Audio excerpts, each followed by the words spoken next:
Roll call. Rashad here. Dave present. Parker here. Minutes of March 12th, 2024. Ooh, I can see the That we minute. accept the minutes as written? Yep. I mean, you read them? I read them. I read them. Okay. Second. Okay. All in favor? Aye. Aye.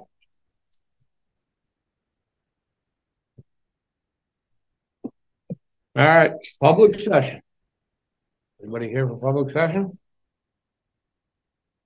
Moving right along. Moving right along. Okay, DPW Building Committee. Vote to recommend DPW board member to the committee. We'd like to maybe a brief update from where we stand. I would like that. Perfect. So, good evening, guys. On March 13th, 2024, the select board, a letter that we wrote on March 12th and created the DPW building committee. I think it's technically DPW facility committee. And so that's awesome. We thank them for that. Since that time, the select board has chosen Dave Smith to be their member on the committee. The finance committee has chosen Paul Austin to be their member on the committee. In addition to that, we have received 6 applications for the final 2 spots for the committee. As they came in, I responded to each one of them. They all came to me. I said that the DPW board would be reviewing the applications and we'd be reaching out to candidates for interviews. So that's something I'd like to discuss tonight, how you want to manage that, handle that. Do you want to call them all in? Do you want to select who you call in? What kind of questions do you want to ask? Things like that. I would expect the interviews to be brief, 5 minutes-ish for each person. I don't expect it to be like a half-hour, 45-minute deal for each candidate. But that, again, that's of course up to you guys how you want to manage that. I also think that we should select the DPW board member to be on that committee and then that bottom. So you guys should take it from there. Thoughts, questions, comments, fellas? Well, my comments is that as given my training as an architect and working on facility design for most of my adult life, in one way or another, I'm probably the best suited of the board members to be on the committee from the standpoint of that standpoint. But Have at it. you're not in. No. So I kind of would like to be, only because I'm interested. However, coming into this season, I don't know that I have the time. If I had to, I would make the time. And I'm going to try to make many meetings as I can. However, I will agree with you. I think I am capable with my background, even though we have different backgrounds. I know you are. However, knowing that you have the time, you're interested, you want to be, I think you're more qualified than I am.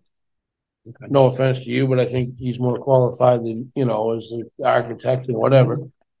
So I'm good with that. Okay. I'm going to make a motion that Blaine is our.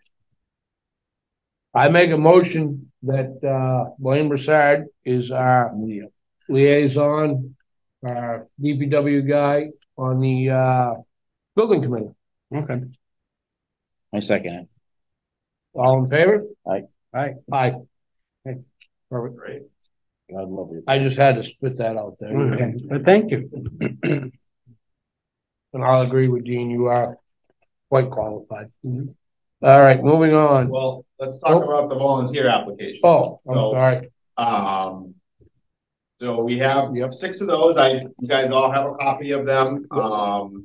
There's no end date on when they could or couldn't respond. It's just I haven't gotten any in probably a week, so I think that people who have put them in, it's a good pool. 6 to me is enough to choose 2. What I would suggest is that we maybe brainstorm some questions, and I'm totally okay doing that offline. You know what I mean? If you guys want to send me an email like, hey, here's a couple questions I think we should ask, I can put together a sheet. But what I'd like to do is try to get these interviews scheduled for the May meeting. So I think the biggest question tonight is, do you want to interview everybody, or want to interview a portion, or how do you want to manage that?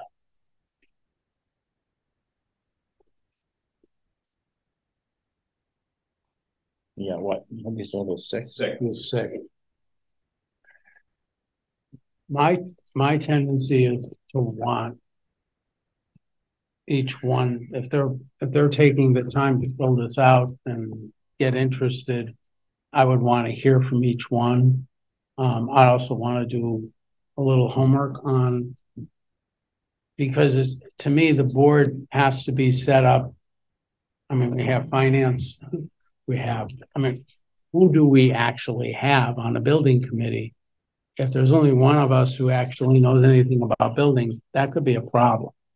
On the other hand, knowing about programming, and the building program is where you write a list of what your needs are for a building.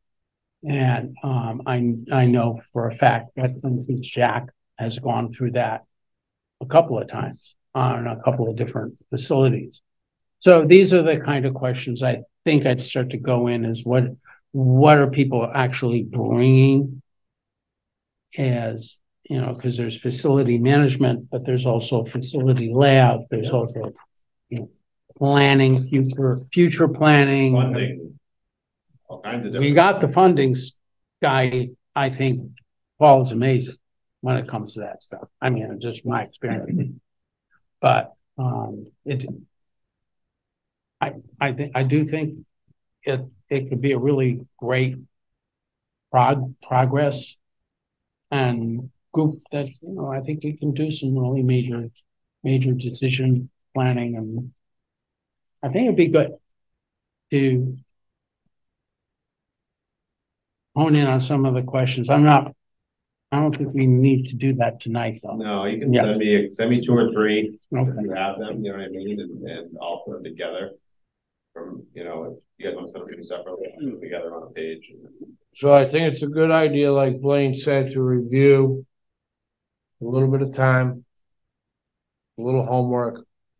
I also feel that it's a good idea for a brief personal interview, which you said. They took the time to fill it out, but face-to-face is different than on a piece of paper. Let's hear from them. Before I make my recommendation, I have a question. Hopefully you can answer. We sit down, we hear from them all. We've done our homework.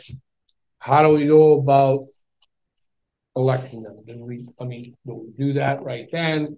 So what essentially the procedural wise, you guys are going to recommend to the select board to appoint them.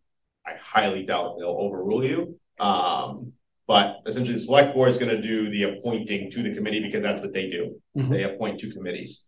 So your role is to, you know, or our role here as the DPW board, being that this committee has a lot to do with us. You guys get to pick recommend the members. Who we think and then procedurally they'll appoint them to that committee. So it's up to you guys to hone down from. So a little bit more into the nitty gritty.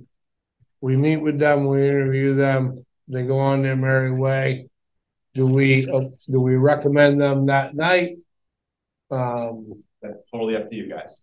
You guys want to stew on it for another month? You can do that. You want to recommend them that night? You want to have another meeting a week later and recommend them? That would be my tendency, is to, unless it's really obvious. My tendency. We're on the same page. Yeah. Because it can be a quick meeting. It can be literally, we're in to vote after we processed it, you know, so 10, 15 minutes. My issue is I don't want 6 people here and us talking about them in front of them. I don't want, no, I'm dead serious. Yeah. I don't want to offend I hear you anybody. there. Right. This is a big decision, Yeah, all right? I'm not here to offend anybody. I'm here personally to do my job to the best of my ability.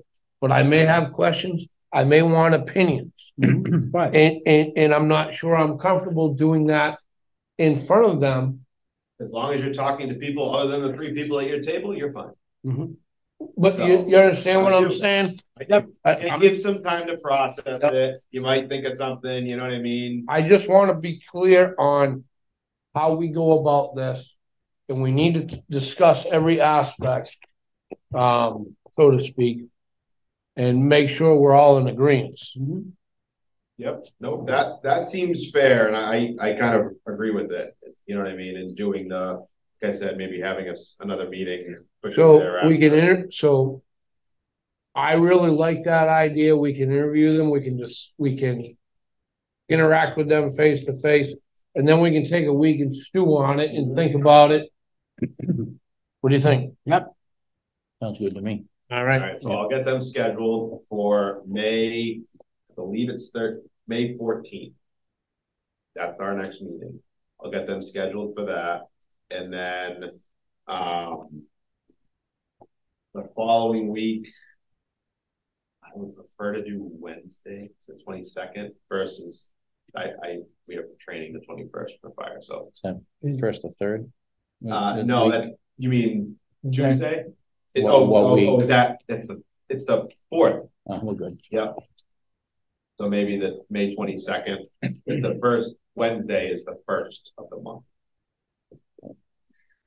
That's fine by me. Okay. So we'll plan on that. Like I said, it can be just for that topic. And all right. Yep. Any other questions, comments about the DPW committee? Nope. All right. MVP grant letter of support.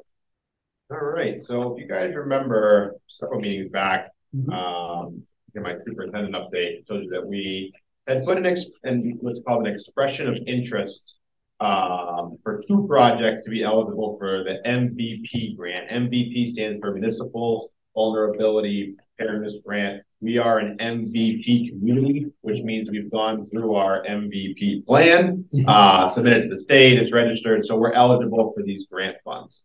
The 2 projects we applied for was the culvert on Upper North Grove Road that takes overflow from the Haywood Reservoir, and the other one was improvements at the West Sterling water pump station.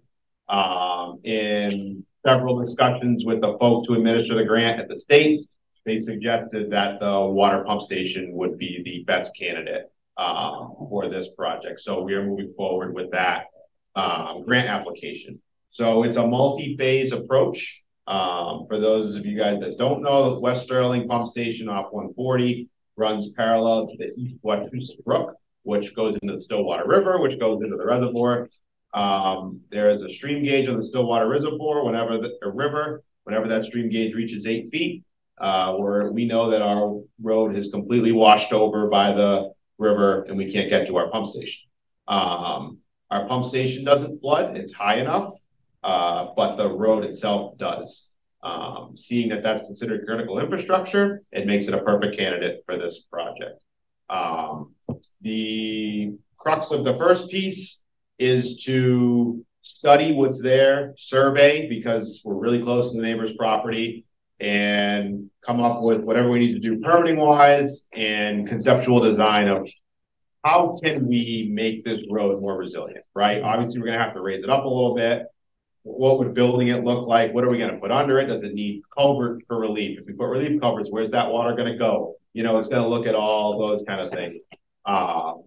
So as part of the grant application, they look for letters of support for the grant.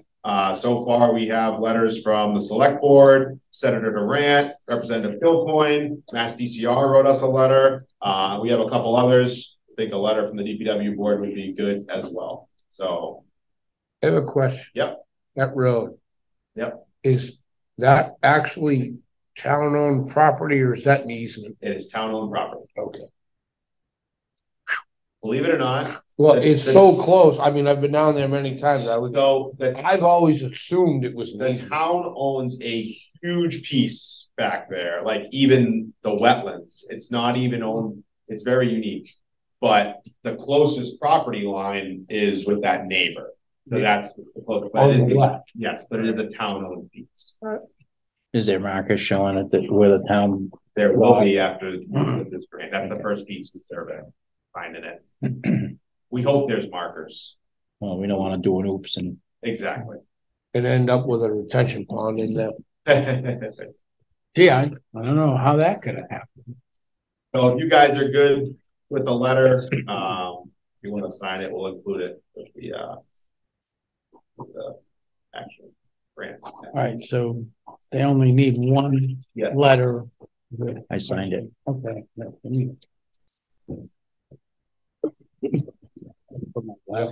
I'm more than okay with it. We like free money. I like the course of action also. Yep. Bring up as much as we can.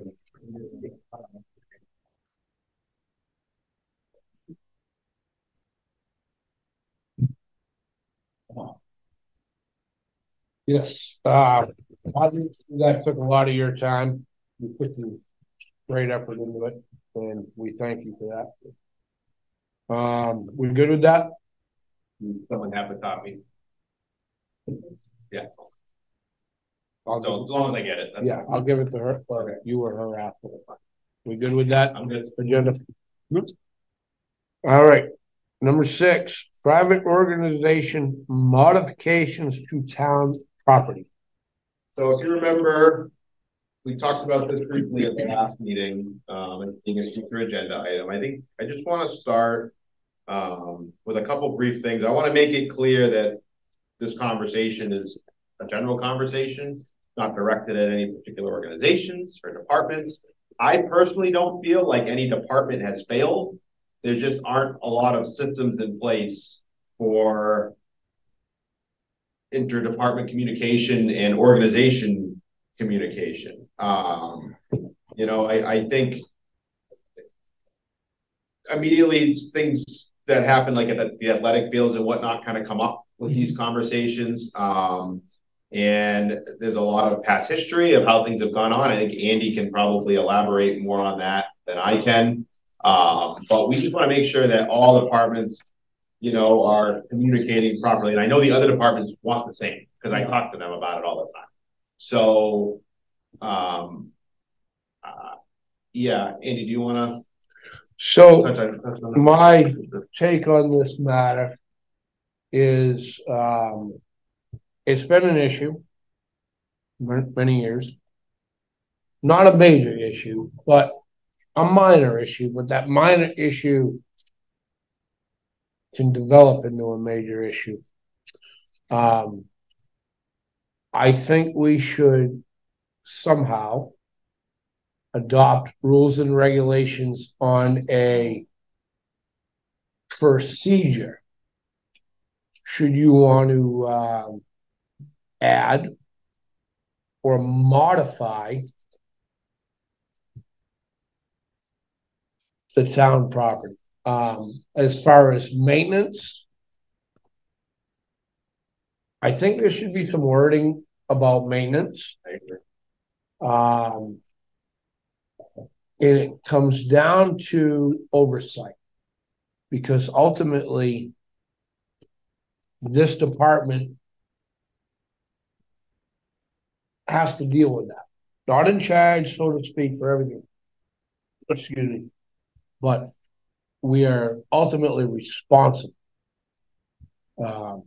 There's been times over the years where certain facilities the DPW didn't have to deal with because the athletic entities did their own maintenance, and that's fine. That's great if they want to take it on. But when it comes down to more than mowing or mending fences, I think there should be oversight. And as far as additions, modifications, we have to set standards and procedures. And again, I hate to keep using this word, but oversight. It's not that somebody wants to add a building or put a second story on or do whatever. Ultimately, at the end of the day, we are left with the maintenance, the upkeep of said structure, facility, blah, blah, blah, for the end of time. We love the donations. But certain things, it may not be economically feasible for us to maintain if it goes too far. So it's just all about oversight. And that's what I get to say for the time being. I think where I see a lot of these, or at least on a smaller level, the Eagle projects, a lot of those come in, and those have worked pretty good because they're on a smaller level. They're really good about coming, because I don't think like every little thing should come to you guys, right? You guys don't need to like, oh, they want to paint the sign down here, they want to do this, they want to do that, right? Bigger stuff, sure, but the Eagle projects I know are really good about coming in. And then I look around just recently, Griffin Road, right? I just recently learned that Griffin Road has like exercise stations all around the. They've been there since the beginning. All that's left is a post and a faded sign that's clear with nothing on it. Jumping jacks and all that. Right. It's like, what is the plan in the future for maintaining these kind of things? Because I asked some people, I'm like, can I just remove them? They're like, oh, no, people use them. It's like, well, you can't see what it says. So in that aspect, that was put in by the school. That was put in by the school. Okay. It's been periodically maintained by Boy Scouts and Girl Scouts over the years, but not on a regular basis. Okay. They would maintain it. They would build new stuff and go haywire for 2 years. Then they wouldn't touch it for 3. This has been going on since I was in grade school. I did it there, so this is nothing new. Yeah, showing my age. That's good to know. I thought I was told it was an Eagle project, so that's good to know. But and again, I'm an Eagle Scout. I did the Eagle project. I get it. And they've been really good about it. The guy who just did the town pound, that came out pretty nice. That they did a good job up there. They've done a lot of building picnic tables, things like that. It's more, like the leagues and whatnot. And a lot of times, I've only been here for a short time, but what seems to be happening is they'll come in April and say, hey, we got to do this right now.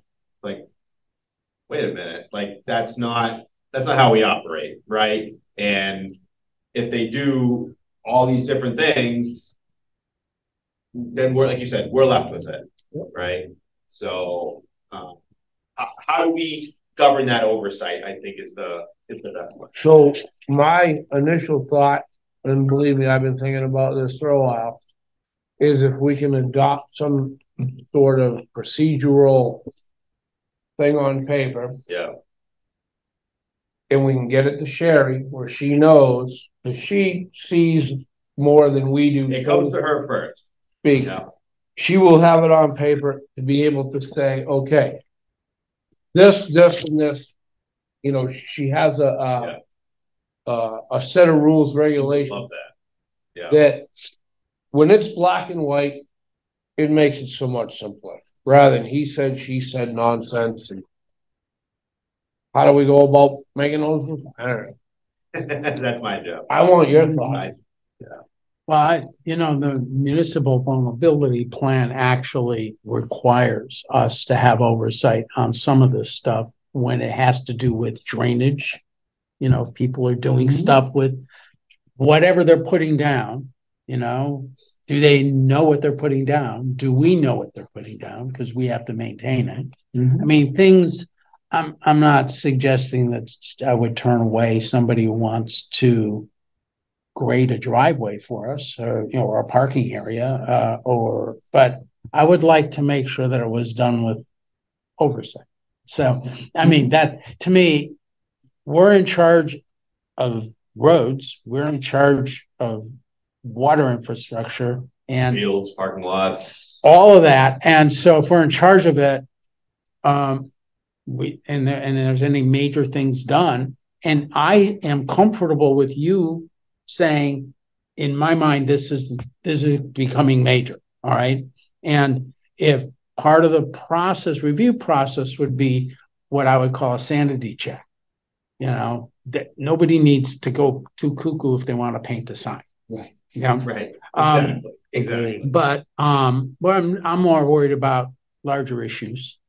And that's why I went for the vulnerability plan, that it's really important that we start upping our game, looking at what we're doing.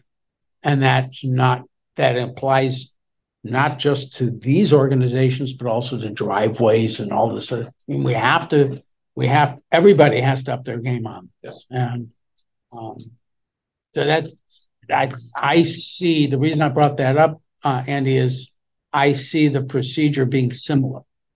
So like the driveway permit kind of deal? Something like that. Goes to different departments, signed up on. Yeah. And but at some point, you don't need a driveway permit. Somebody wants to put up a sign, you don't have to go that cuckoo. And so Town of Sterling, you remember? Yeah. Oh, we can go Signs, cuckoo. Yeah. Right. But it's more about long-term and us having to deal with the consequences. We should, anything major, we should be able to, if somebody wants to put up a new shed, it should at least be brought to our attention. It may be right. Insignificant. However, it should be brought to our attention. If somebody wants to move a fence, install a new fence, it should be brought to our attention. If somebody wants to paint the sign, I don't care. Right. There's a But it's supposed to be brought to our attention, so we don't show up and be like, what happened over there? Just a quick phone call. You know what I mean?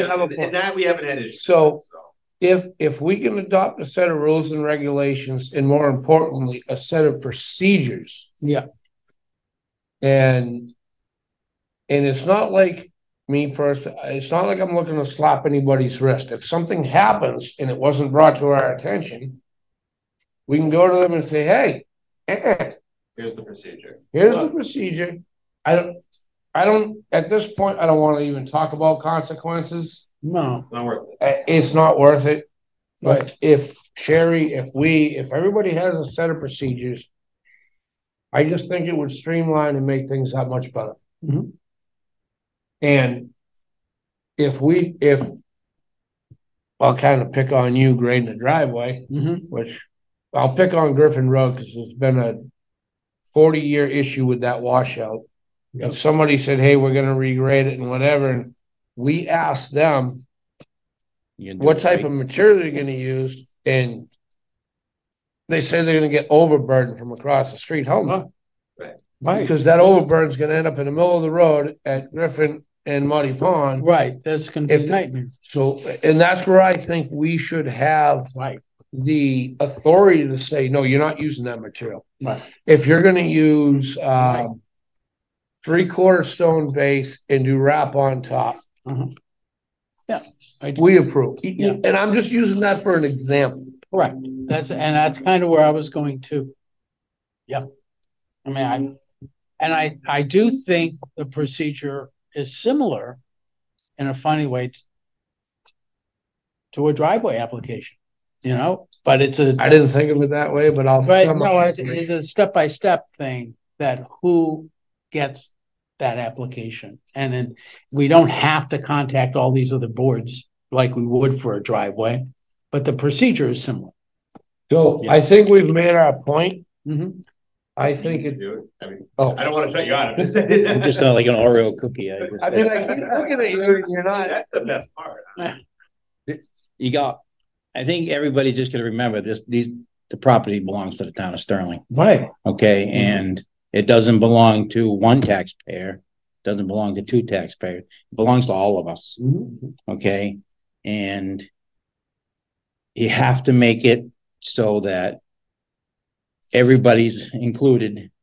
They just can't have, okay, I called so-and-so. Oh, he works for the highway department and he's going to take care of it. That's not the way it works. Okay. I don't care if he's a head mower, head raker, head whatever. You go through the chain of command to get things done. And it all becomes safety, especially if you're going to squeeze another field in near Route 62 or something like this. You got to think of, how close you are to a main road, and, balls fly. you know, something lands over on somebody's windshield, who they gonna call? Okay, so we just gotta remember it's the taxpayers' fields, okay, not just single people that wanna maintain them. It belongs to all of us, and we should have the final say of, because we maintain them. It's their money. It's their money that all of our money that goes to the machines that maintain these fields. So I think that we need to, like Andy says, we need to have something in writing saying that everything starts here when it comes to doing something to a field or a driveway or anything that belongs to the town. Any town property, not just that we maintain. Right. I would include road right of ways. We have that already. That's all. Yeah, that's all. But it's amazing. Well, there was this group of people for many years who would dump all their grass clippings in the swale. Well, that's different. That doesn't. I'm not going to grant anyone a permit for that. Right. There you go. They thought they were doing the town a favor, right? Keeping the weeds down. And the other thing you got to look at too is, you know, they have when there's billboards and signs, you know, saying I give so much money to this organization a year. You got to remember, it's not a private organization that runs the field. So the money that you give to this people to maintain or do whatever, it's not coming to us to maintain the fields. I mean, I know I've been part of it.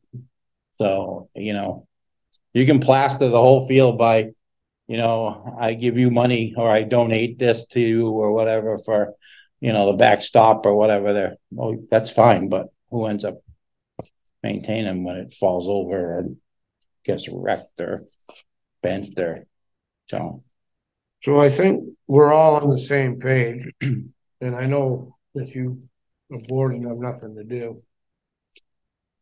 Could you I'm glad possibly you looked at them like that. come up? Yeah, give me a month or two. I'll with the I'll add it to my policy list. I got a couple of I mean, it's every field. Sit down with Sherry and go over it, because, like I said, Sherry does a great job, I think, for, you know, the stuff she deals with. She does a tough job.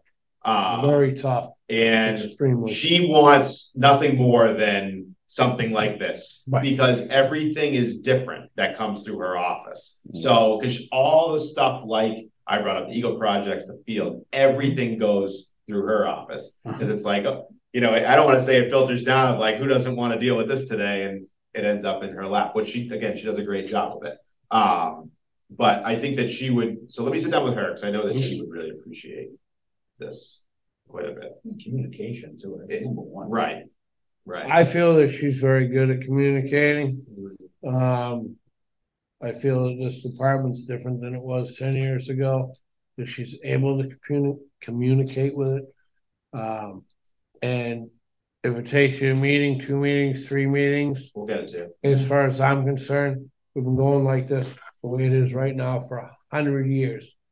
As long as we're moving forward, and, you know, don't rush it when you can, you know, don't wait for next year, but when you get to it, the wording would be great. And I know it's going to take a lot of thought and communication and time, and it's going to be very taxing on you to get, and we'll probably have to review it, make some modifications and redo it. I always start by calling other towns. That's the easiest way.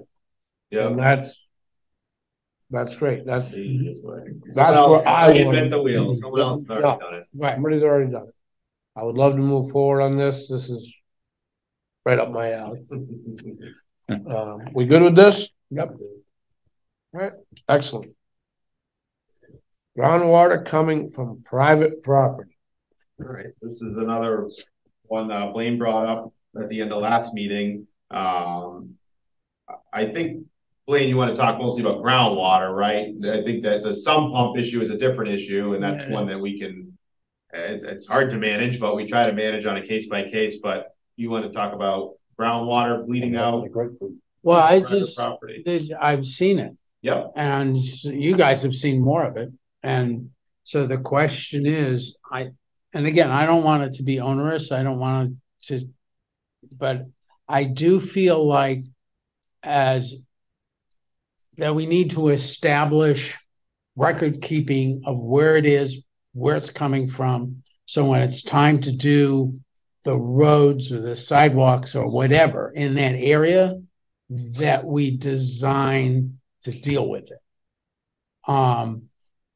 So that we need to come up with some sort of record keeping on these issues. And I think that is the most cost-effective way of addressing it. And you know, when you're redoing a road, oh shoot, we got 3-4 months a year we have water coming down in the spring and the fall, and and we have to deal with that. Well, if it's forgotten or if it's not tracked, that's my biggest concern. Because if you have a system where you're tracking this stuff, we will deal with this as we deal with the town and the roads. And like you did Meeting House. You did that. And whether we'll hit it all, I doubt that we can, because things are changing really quickly. I think that's the biggest thing, and I'll speak to this, I think, if he wants, but we found that you wake up every day and it's coming out of a new spot that right. Been here for almost 20 years, and right. Like I've never seen it come out of there.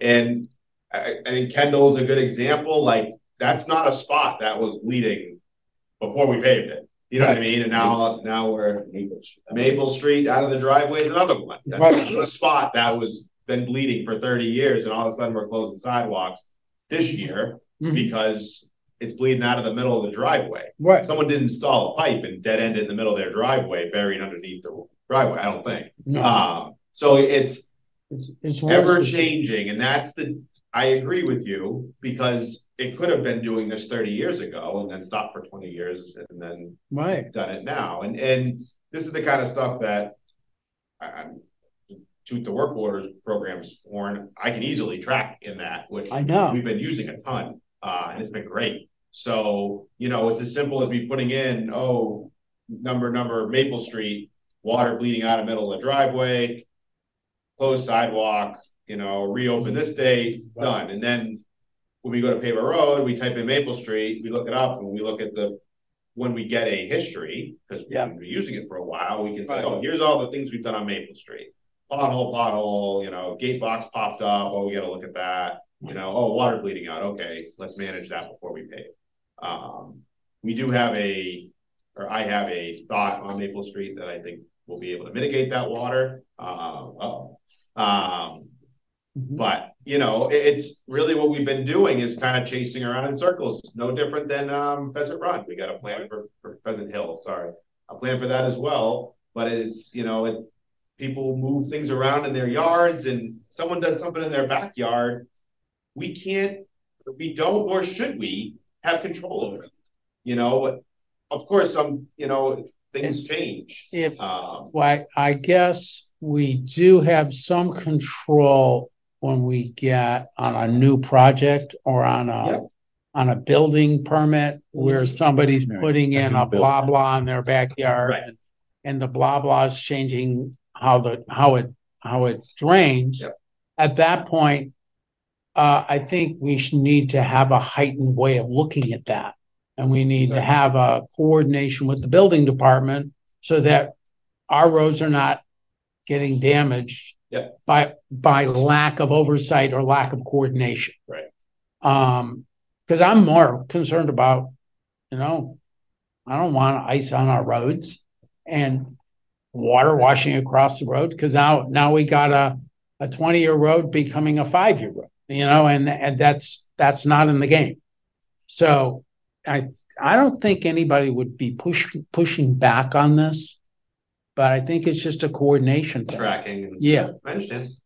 The weather pattern, obviously, you can attest this winter, Oh, yes. winter, and we had a lot of the ground is just saturated and it's, that's, you know, we can't control that aspect of it. I mean, that's why these spots that we see, he never had water before. It's just, the groundwater and regular 3-4 inches of rain. It's still high from last summer. Right. I think, you know what I mean? Every time it rains, it's now coming up to the point where it's bleeding out, which is unbelievable because you go through a drought, it would take 5 or 10 rainstorms. What's a rainstorm nowadays? Anyways, I guess, but to bring it back to that level, you know, but it's what we deal with. It's part of what we deal with. It's that ever changing landscape of weather. Well, I think the reason I brought up the tracking system of some kind is not so much to say you should be tracking, because I know you're already doing it, but to bring it out in public to say, this is important enough that, because this is part of the municipal vulnerability plan, is that we actually track this stuff, because if we do continue to get more rain, and it looks like we are, right now, we're going to have even more spots, which means you're going to have more record keeping about it. And that's all we really can do about it right now. When it's time to redo the roads, though, you need, in that area, you need to be we need to, and I don't think, it's not that this department never did that before. It's just that nobody's departments have been doing that to this level of it. You can't fix something that you can't see. So if it's never bled out before, you know, you only do so much. I mean, I think we do a great job on new construction, looking the overseas of the pipes before the driveways, and you know, and you tell the contractor, say, hey, all right, you got a bleed over here that's gonna run across here. When you put a driveway in the middle of it. So I think we do a good job before Paul goes up and signs off, or whoever goes up and signs off on a driveway or whatever. I think we do great, but we can't determine what Mother Nature is going to do. And that's not the discussion. You know what I mean? It's just, we do the best we can with what we got. So, and it's, you know, my list changes every year, right? So and around November, I say, okay, what are we gonna do next summer? You know, as far as like not roadwork stuff. And now I have 5 or 6 things, you know, that are on our list, just fixing. Cause I like to look at what do we take the most time doing in the winter? You know, what are we always chasing? And I hate seeing these guys chase their tails, because I know it frustrates them as they go on and on and on. So, you know, and I don't think that's ever going to end. And that's fine. That's part of the job. You know, it's what we do here. And I think as long as we're all on understanding that it's never going to end, we'll fix 10 things and 20 more things will pop up. But I agree with you in tracking it, because you can also track when you fixed it. You know what I mean? Repaired. This is what we did. Done. Tag to Maple Street, tag to the address. You know, and we can go from there. And like you said before, you know, the edge has never been cut. When you talked about puddles and stuff, that standing water in the roads, when under guardrails you got this much sand, and you got a little spot going through.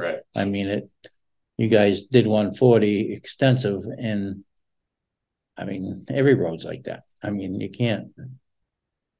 Oh yeah, I mean, and again, we don't use it anymore. It's enjoyable because of that, right? So it's not like we're chasing our tails, edging the roads anymore, because it's not coming back.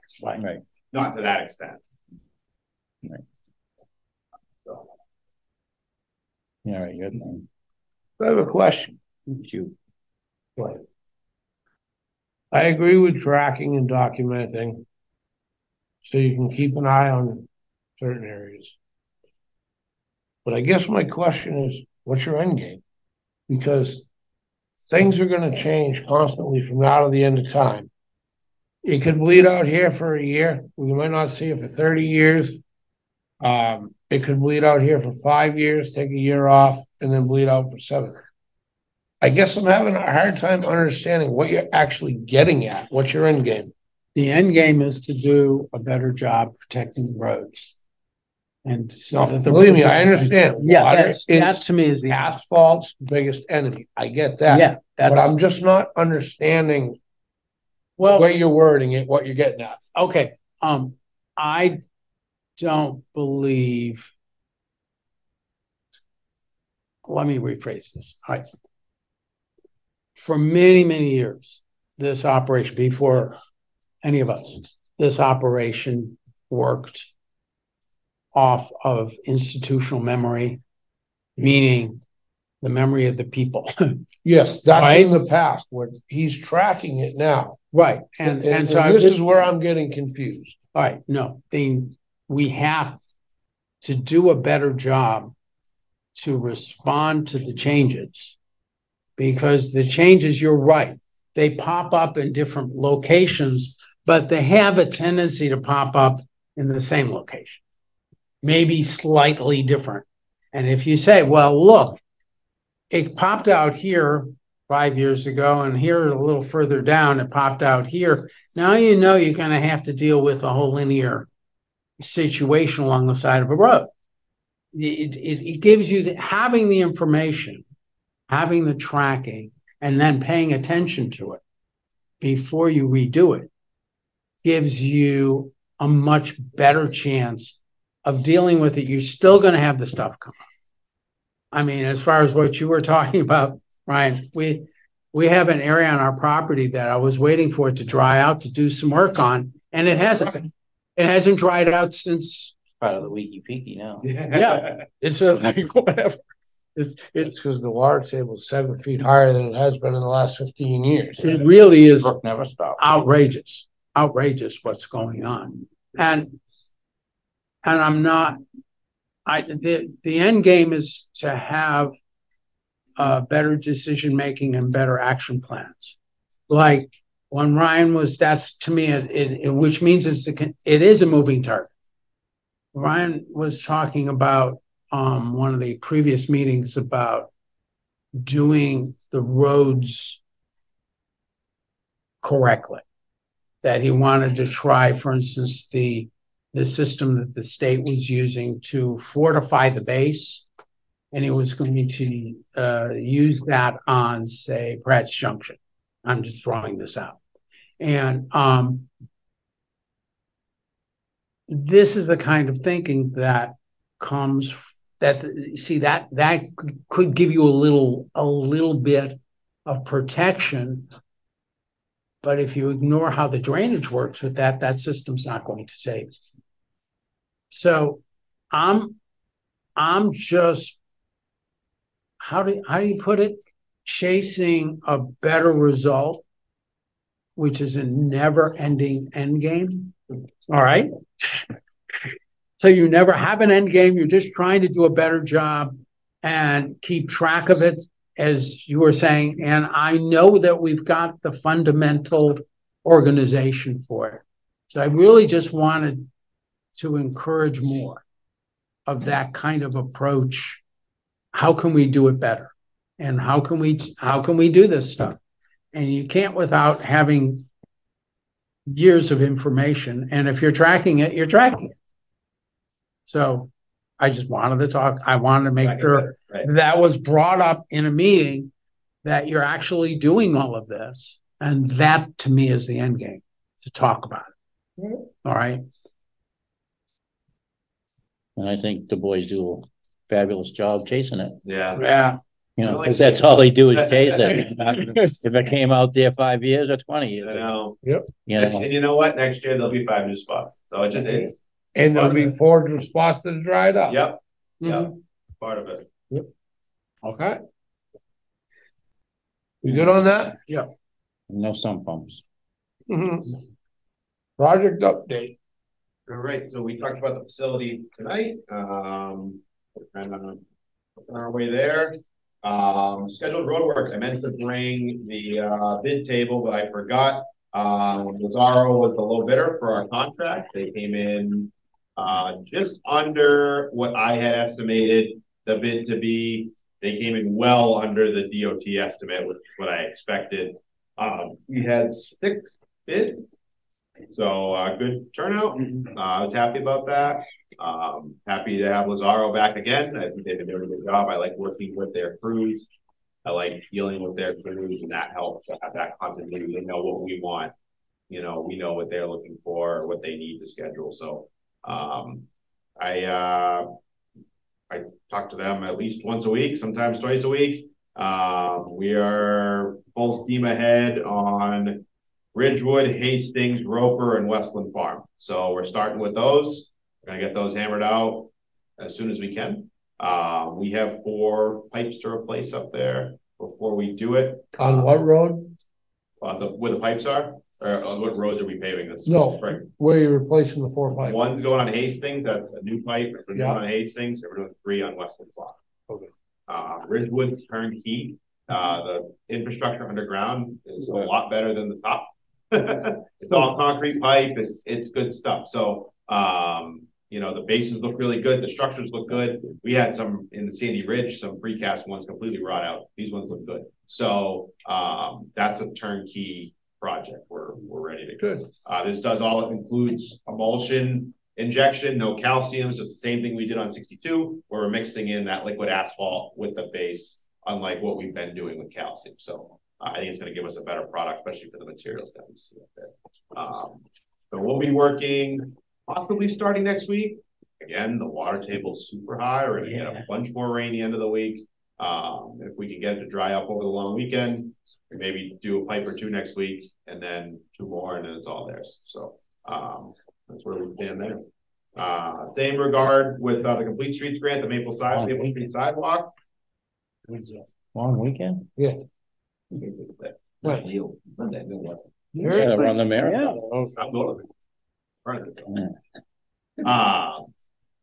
going to start the Maple Street sidewalk soon, I would say. We tried to schedule a pre-construction meeting. Vacations on both ends kind of pushed that back, but we'll probably do that next week. We'll get moving on that. The deadline for that's June 30th. So we'll get that done. We're going to try to go a little bit further up the hill. The grant has a little bit extra money in it, so we're going to use it all. Past Charles Patton? No, we won't get that far. There's some awful stumps in their way. We won't get that far. No, it's just gonna. That's almost the top of the hill. Relax. Well, Maple Street sidewalk goes all the way up there. You want it to go all the way up. The Main Street That's where it goes. project, I finally have locked down our consultant. They're going to come in the next meeting to go over the plans and the drainage and all that good stuff.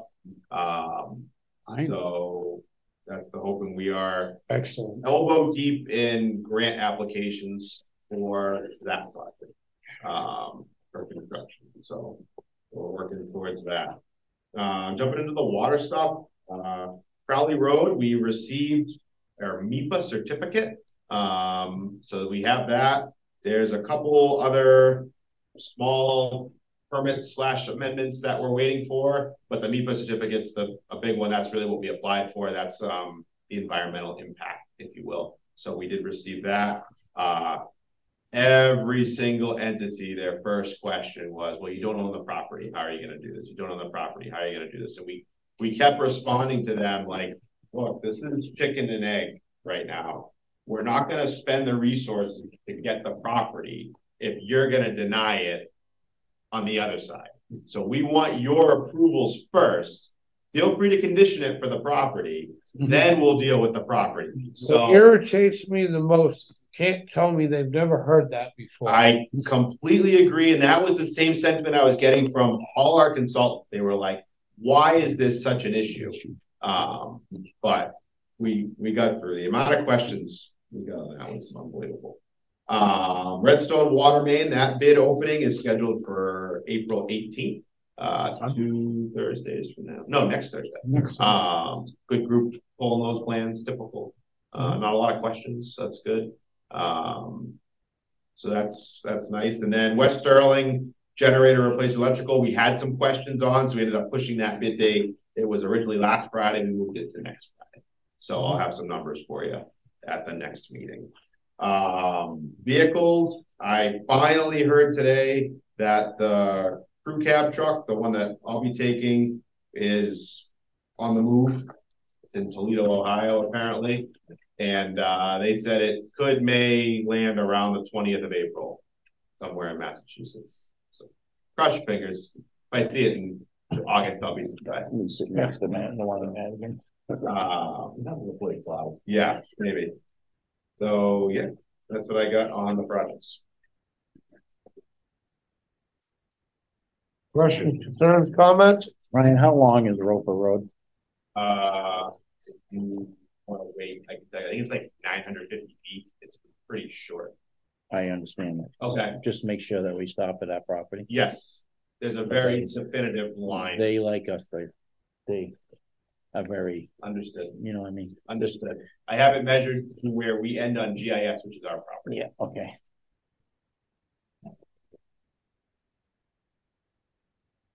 Superintendent's update. Oh. All right. So we are up to 17 snow and ice events this season. We had that lovely one that popped up last week. We were full steam ahead in summer mode, and you know, that's part of it though. We got a ton of work done, which we'll talk about in a little bit in February and March, which was great.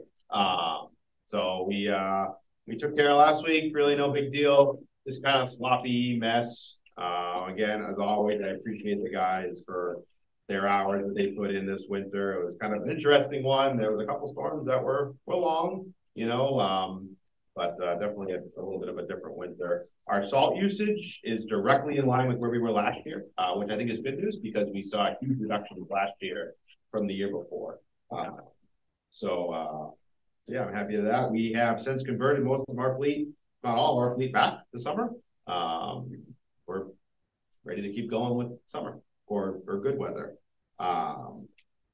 We have our truck that got the first closed loop system came back. It was used. It worked well. I saw a salt reduction with it.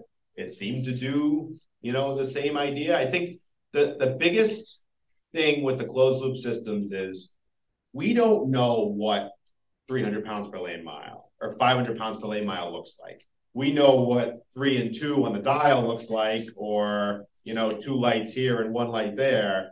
When you get the computer to tell you, like, wait a minute, you're putting down 1,000 pounds per lane mile, and really should be putting down 300. We're going to see that reduction. So I had the driver come back to me and said, I don't think I'm putting down as much salt. You know, I made it like 5 or 6 more roads than I usually do. I said, awesome. That's exactly what we want. Like, that's the goal, is to put down less salt, but still have it be effective. So we'll see as we get more of these systems deployed on different routes, which we won't know until next year how that goes. Our second truck is there right now. And then when that one comes back, the third one will go out, and then we'll have 4 of our fleet done with 3 to go. I have a question. Yes. So when that truck, when the closed loop system was out, did either you or Paul have a chance to ride, not the complete route, but ride those roads? I understand road temp, air temp, humidity, everything plays a factor. But did either of you have a chance to drive on those roads to see what your gut feeling was on how it was working? I tailed them. Yep. I tailed 15. Doesn't matter. Right. Doesn't matter about tailing. It matters about half an hour, 45 minutes. Yeah. No, the roads. They were black. They definitely. I think like it's gonna be like the half-inch dusting that's gonna really tell us. So the storm was tough. I understand that you have nothing to compare it to because we have not run closed loops. Believe me, I get that. I guess what I'm asking is your gut feeling. What do you think about? It's obviously reducing salt. We all know that. What is your gut feeling on the road? How's it working on the road after tailing that truck? I think it's just as well. Some of the spots where that truck used to try to do one pass on a more wide area, we had him lane for lane, which made a huge difference. I think he even said that he thought he couldn't see. He has a hard time at night, obviously, when you're just laying one lane out. It's in the rear discharge. It's hard to see. You don't know. He's like, I don't even know what I'm putting out. So I said, ride with you for a while. I wanted to see the The spread. most effective way is to not know what you're putting out because you're dropping it, Right. not spreading it. That's the That's effective why I way. told him, I said, Devin, listen, from behind you doing lane to lane, I said, it's perfect. And it was Okay. great. But after he never had to go back over the route or anything else. Yeah, I mean, Beaman Road is a very cold road. Always. Okay, and there was spots on Beaman that was bare. The whole storm. I mean, it was just And warm. is this where this truck was? Yes. And down by my end is always cold. And you can tell 20 minutes later after he goes by, the road's bare. I can guarantee it because I watched it. And I watched him go up 62 and took a right onto Beaman. And by the time he came back, he turned around, came back, that whole upper end of Beaman was bare with that application. Because I was curious too, because he called me and says, Dad, I got the new thing. You know, so not really, but it shows. And before, when he went by, you could see more salt coming out, and it just, I think it's working the same, but you can't really salt. And that's right. our ultimate Right. goal. Yep. But when you have slush, like we had a lot of slush, you can't see where it's going because it's not bouncing. Right. You know, it's not making it's just sinking. The rear discharge are very high, unless you have a camera that you get to watch. They're just hard. That's next.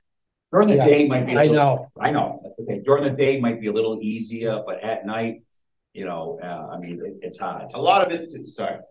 I was gonna say, it's trusting that the salt's doing its job, right? So we're kind of conditioned to, oh, it's worse, put more out. It's like, well, wait a minute, it's gonna do its job. Like you might need to give it the 20 minutes, and that's okay. It doesn't need to be jet black when you turn around at the end of the street and come back. That's okay. Right. We're not in the melting business, we're in the traction business, right? Mike Smith's famous thing.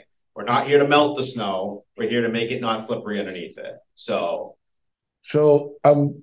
you've answered my question, and I'm glad to hear that. And that's our ultimate goal as a municipality, is to keep the roads safe and reduce the salt tonnage. Blah, blah, blah. However, just keep in mind, and this is just my little bit of feedback, doesn't work on every storm, doesn't work with every condition. It all has to do with road temps, the type of snow, the humidity, the temperature, blah, blah, blah. There are times that you are going to have to turn it up to 400. I don't give a rip what Mass Highway says about 240 pounds a lane mile. You will have to turn it up to 400 a lane mile. Most times you can get away with 250 to 300. So just be aware of that. Absolutely. I think this storm for us, when the guys went out, we had our blades on, so we were scraping. Which made a huge difference. But then you laid the salt out, and it was really just worse. Right. Yep. I mean, today you drop it. Back in our day, we spread it. Right. Because Mr. C was always spread it. You're not going back. You know, spread, like I used to go down Beaman down the middle. Turn the spinner up and I could see it side to side. Leave the auger alone. But we didn't use what we use today. At that point, you were trying to we were coating dirt with dirt. You know, making the white colored so people know we're out there. You know, that was a visual thing, right? But it's, you know, in my experience, the spinner is minimum.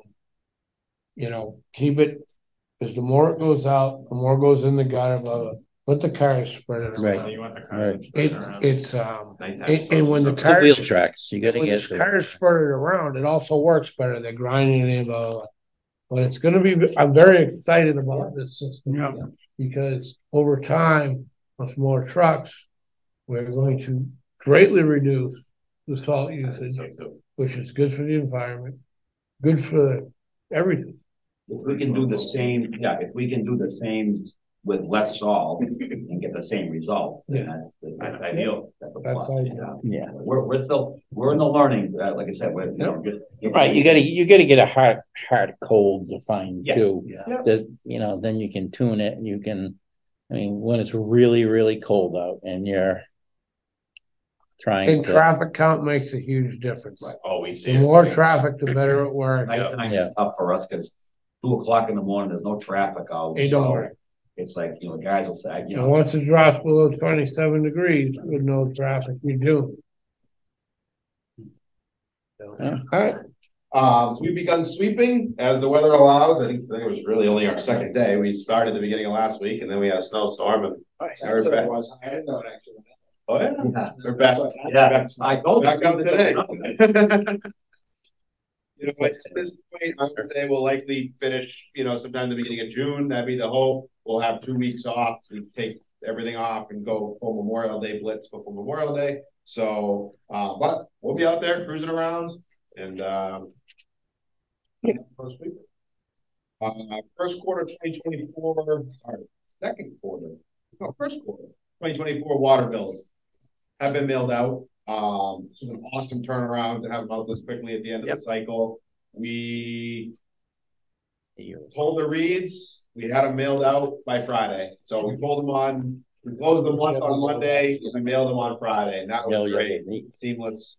It's just, I keep saying it because it was so difficult a year and a half ago, 2 years ago, and we still get excited when it's smooth. So, so that went well. Thanks to Sue and Mike and everyone else who was working on that. Brush dump will be open Saturdays, starting this Saturday through May 18th from 8 a.m. to noon. See the website for any information as to what's accepted. Signs out there, they're on the common, it's out in front of our building. So brush dump's open this weekend for anyone looking here for brush leaves.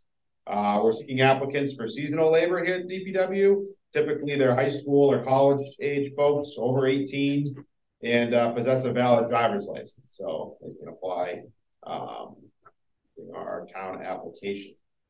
Old truck 8 sold for $5,050 on auction, then picked up by the owner and driven back to Maine.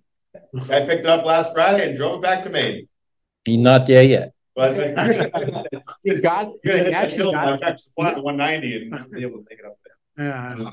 Got stuck in a snowstorm. That truck is on the road. That money will go into the sale of used equipment. Using remaining funds we had in the wide area mower item, we purchased an enclosed trailer for the mower to be stored in and use it to haul from place to place. This will allow us flexibility with our older enclosed trailer to turn it into an excavation trailer, which we did last year when we were digging up on Justice. So essentially, that trailer that used to hold mowers will now be used with the digging crew. So we'll leave shovels, you know, concrete, bricks, stuff to do culverts, you know, pipe collars, all that stuff in there for when we're doing drainage work or excavation work. So it'll work out good. We'll be able to grab it. It'll look efficient. And go. Yes, we will look efficient. Wow. So all we need is a building to keep it all. There you go. Yeah. We'll work on that. Oh. The FY25 trash and recycling calendar will be mailed out with SMLD bills in the coming weeks. I enclosed a copy for your reference. It will not be posted on the website anytime soon because people will get very confused. So we'll be waiting at least until like June because they're going to look at this and think it's the current year. It's too early. I promise you. Okay. We still get calls daily about what people recycling is. Like for the year. Yeah. I do my recycling out every week. That's what I do. I wake up, I look out, and I put them out. If they're not on, I don't. I mean, I'm not putting my trash out because my son plows my driveway. So I'm not putting it up until we get my roadway. Okay. All right. If I'm not saying you guys drive around cemeteries all the time, but we have carved out new sections or new roads in Hillside Cemetery. The guys did an awesome job. We used the time where the weather was a little bit nice.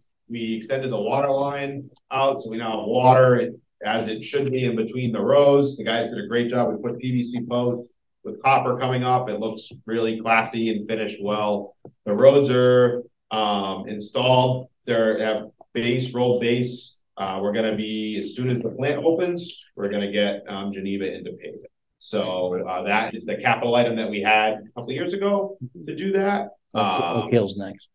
Yep, the front of Oak Hill is next. So we're hoping to get that done before Memorial Day. We haven't marked out the area that we can do. Essentially, that front entrance is going to do up a lot because it's wide. So we have a budget. We're going to be able to come up through the pillars at Oak Hill, go a little bit down each road, just a little on the left, and then go straight for a couple, maybe like 100 feet or so. And that'll dress up the entrance. And then each year we'll be able to do a little bit more. Have the trees been taken down on Road D yet? They were taken down the Wednesday after the meeting. The stumps that I were heard down, driving there. Not every day. you can't even tell. Because there's a nice pine right in the middle of that row. Anyone who drove in would never notice a difference that there was less. It looks really, really nice. Yeah, really nice. And all the stumps in Oak Hill were grown. It looks really good. Wow. It's really good. So that we've been able to put a ton of time into the cemeteries, which is really going to help us the couple of weeks before Memorial Day. Really happy about that. We have our open house scheduled for May 4th from 9 to noon. It's a Saturday. We're looking to turn this into a little bit more of a touch a truck type event. So I know last week we brought Ricky's in. I've been talking to a couple more companies. We're trying to get some other stuff in. I know Onyx was super interested. They want to bring down maybe one of their pit loaders, maybe a rock truck. Hydrotech was interested. I've been in contact with Perkins, Sterling Concrete, in contact with Ricky's again. So I'm just trying to, bring a couple more different trucks. I think it's neat. You want to bring the low bed down? Bring the low bed down. Hey, I just knew you guys were busy, so I didn't want to put it's but we're looking forward to that. There'll be some publicity coming out about that in the next couple of days. And finally, I will again be speaking at the Dull Men's Club this Thursday, the 11th, giving an overview of our existing building that we're sitting in now and kind of look what we're looking to do in the future, what the facility committee is all about, what we've done so far. So that's at 9 o'clock on Thursday. That's what I got.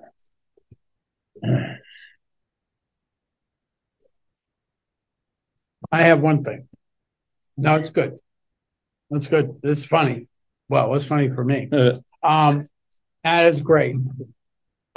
Will called me. He was driving to somewhere on South Nelson Road, and he called me in great alarm that I had to drop what I was doing and come out and see what you guys were doing, which was basically cleaning out a culvert that hadn't been cleaned out in probably, I don't know when. When do you think? But I want. Oh, right. Yeah. It was that was down. Looks. No, Nickerson. Nickerson, yeah, right there. That was bad. It was deep. I've seen that exposed. Horse poop. Wait, yeah. But no, it wasn't horse poop. That was me. I've been in it. that was bad. And what was stuff. good was that you guys were actually doing it. Yeah. And I was like, no, Will, this is good news that they're doing it. You didn't like what we were doing? No, he was alarmed that there was something wrong and that I had to drop everything and come and see him and come to see that you were actually doing wonderful maintenance on something that hadn't been touched in, what do you think, 10 years, 20 years? I know, long time. Yeah, long. Between 15 and 20. I remember when I first started, the drop inlet that's on the opposite side of the road. Right. Just piped it up under the road, and there was an area where it filtered through into the horse field. Yeah. Yeah. But over time that got covered over and things like that. Okay. The thing was, for the record, that one on the other side of the Harts gravel. The outflow was what do they have? 4 or 5 feet on it? That goes to the other side of that horse field. You were. Yeah, that was what we did 3.5 feet. 3.5 feet down, yeah. That was deep. I was really good to see basic drainage maintenance going on. And again, you guys don't sing your own praises, but this hasn't happened in many, many years. And I don't know why that one was chosen, but thank you. I got a work order. New work orders. There you go. A large puddle. And so we went over the drop inlet. Obviously, we spread the concrete openings, it was chock full. So phase one. All the way through, probably. Well, it's drained. I mean, It's good now. Yeah. It's draining now. So we edged both sides down, we cleaned the drop inlet out, and then we proceeded to go on the other side of the road, which we knew where the pipe was. We dug all that out. Yeah, there's a lot of stuff in there, but after that rain that we just had, there was no puddle there anymore. So we filled the hole just for now with some stone. Yeah. And I mean, we're gonna see how it does. We've been in communication with that homeowner. We're talking to him. You know, we go through the whole process. So I just thought it was so well done, the way you guys were operating, and I'm singing your praises here. Thank you. Okay. I think you guys did a good job. It was all because of the work order. Thank you. Future agenda. All right. We all good on the superintendent's update? That is all I. All right. Future agenda item. I got one. Uh-oh. And it's been a thorn, but Oh, here we go. no, well, I want the fire hydrants. I think we have to go out and start Mikey with the label on them of what pressures are in them and stuff. If we can start doing that, I don't care if it takes what it takes. I mean, if we have to hire someone to do it, or I want the hydrants are ugly for one, because there ain't a lot of people in the water department. They have their hands full. And every time we go to use a hydrant, and I don't have an issue, but there's an issue. In what regard? Like the caps are always too tight. I mean, they're not greased. I just get that. I just get that. I don't grease them. I just take them off, put the hose on it. I think we should have some kind of a maintenance program, get these hydrants looking good and marked what pressures they are and put through to the fire department, the dispatcher, so they can just punch it in. Because right now they tell us where our hydrant locations are, but they don't tell us what we got there for water. And it can be done, because I've talked to Donnie Smith about it, and oh yeah, no, it can be done. And I think in the future here we need to, step it up. It's not got nothing to do. It's the past of the way that nothing was done before. I mean, and right now we have an issue with a hydrant, you're there like that. I'm just saying, in the future, I think we need to know what our pressures are, and there's some hydrants that are pretty damn ugly. I know I sandblasted them and stuff before, but it takes a lot of time and a lot of effort. Unfortunately, it's not top of our list. Well, it's a future agenda item, and and if we have to go to town meeting and get a private company in here to take care of our fire hydrants, that we can't do it, we might as, I want to see it. I'd be interested. Done. Yeah, I have thoughts on that, but I'll save it for when we talk about it.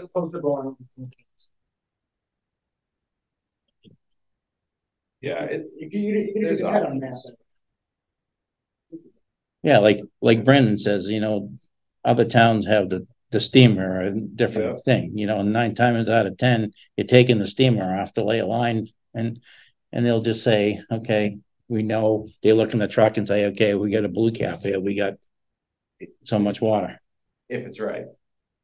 Right. Well, so it's right, because we haven't started. So when we start, and if it's wrong, it's then you're coming to me saying, hey, this says 1,500 gallons a minute and I only got 1,000. What happened? You screwed it up. Yeah, white and red, and that's the range is 0 to 150. That's what I would like to see. I definitely have some thoughts. I mean, I've put a bug in Ryan's ear before about it, but the thing is we just have so much other crap going on, and So I can get whittle away. I would love it. You whittle away at it. At paint hydrants. You could try to the water department hire someone, kid, and just have. Oh, absolutely. If we could You can even fill our summer kids last year, you know what I mean? So if we had enough, I would hire another, absolutely. Just haven't been able to get them. Oh, it'd be perfect. A string trimmer, some paint, you go out, Yeah. you clean them up and. Yeah, Right. perfect. That's what we tried last year, but like I said, there's no. It wasn't. I mean, the dispatcher does a great job now telling us where the hydrant locations are, but sometimes That's cool. Because they have it all mapped. they have it mapped out now, but you know, give them a little incentive of, you know, letting us know, especially in the winter time where, you know, it is and what, you know, if we can't get water out of it and I'll put it on the next agenda. go somewhere else. Do you think we don't need any serious maintenance on it? And you wouldn't need to go to the town meeting to ask for money for it? I mean, we just started talking about it 3 minutes ago. So I know. I don't have any thoughts on that. Well, right now. I'm just, well, we won't make No, it. I It don't. won't make it. We won't make we're a not like warrant. doing a full scale hydrant replacement in town or anything like Oh, that. I wasn't suggesting. I think we'll be Yeah. fine. All right. We can do it on our budget. We even got a new hydrant for you, Blaine. It's called the smart hydrant. I know, I heard We about have that. one. We have one, a smart, I know, I remember that. It's pretty smart. It sticks up. It's great. I'm good. We good on future agenda? You don't have anything? You guys have any? At this We point. got enough to talk about, trust me. Yeah, I know. Mike, you good? I'm good. Paul? You love it. All right. Let's adjourn this meeting at 8:22.